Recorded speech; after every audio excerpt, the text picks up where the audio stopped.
नमस्कार, आज बघणार आहोत आपण सुक्कं मटण कसं बनवायचं आहे। असेच नवनवीन व्हिडिओ पाहण्यासाठी चॅनलला सबस्क्राइब करायला विसरू नका। त्यासाठी आपण हे अर्धा किलो मटण घेतलेलं आहे, स्वच्छ धुवून घेतलेलं आहे 2-3 पाण्यानं। आता त्याच्यासाठी लागणारा मसाला बघूया। लसणची पेस्ट, अद्रक पेस्ट, काळा मसाला, लाल तिखट, चिकन मसाला, मीठ, हळद, जिरे पावडे, धने, कांदा आणि खोबरं। आता आपण पहिले मटण उकडून घेऊया। कढईमध्ये मटण टाकून घेऊया। थोडीशी हळद आणि मीठ आणि तेल टाकून घेऊया। 1 चम्मच तेल। आता हे पूर्ण मिक्स करून घ्यायचं आहे।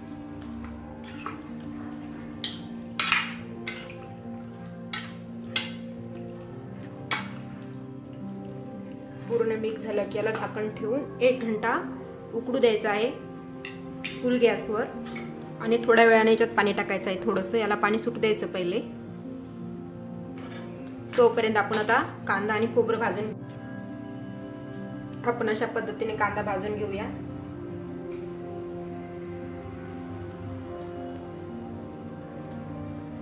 हे बघा आपल्या मटणाला किती पाणी सुटलेलं आहे, आपण पाणी टाकलं नव्हतं।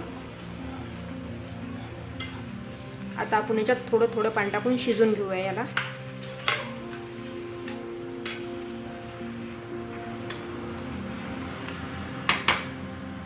थोडं थोडं पाणी टाकून शिजवून घ्यायचं आहे।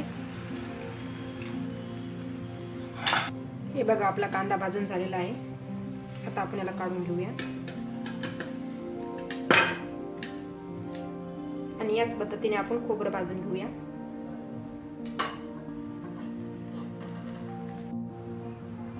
हे बघा आपलं खोबरं भाजून झालं आहे।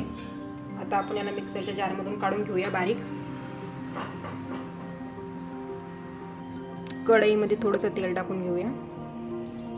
तेल गरम झालं की याच्यात लसण टाकून घेऊया। लसणची पेस्ट, अद्रकची पेस्ट,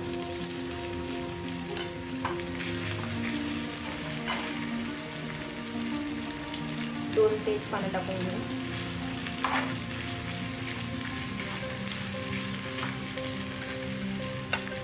जिरं टाकून घेऊ।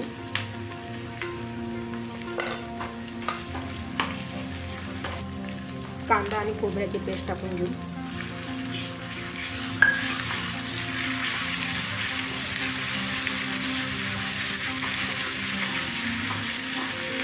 त्याला तेल सुटेपर्यंत फ्राय करायचं आहे। हे बघा आता आपल्या मसाल्याला तेल सुटलेलं आहे। आता आपण याच्यात राहिलेले मसाले टाकून घेऊया।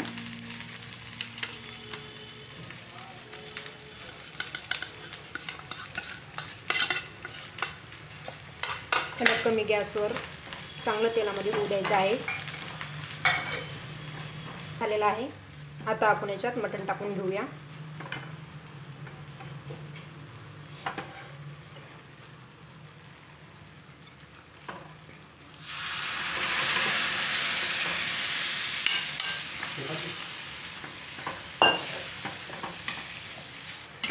याला आता पूर्ण मिक्स करून घेऊया।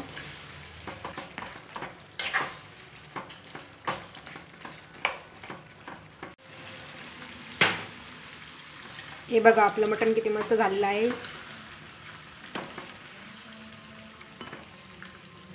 आता याच्यावर थोडंसं कोथिंबीर टाकून घेऊया।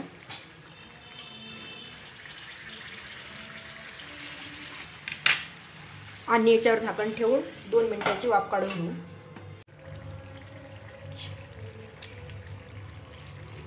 हे बघा तयार आहे आपलं सुक्कं मटण। आता आपण याला प्लेटिंग मध्ये काढून घेऊया।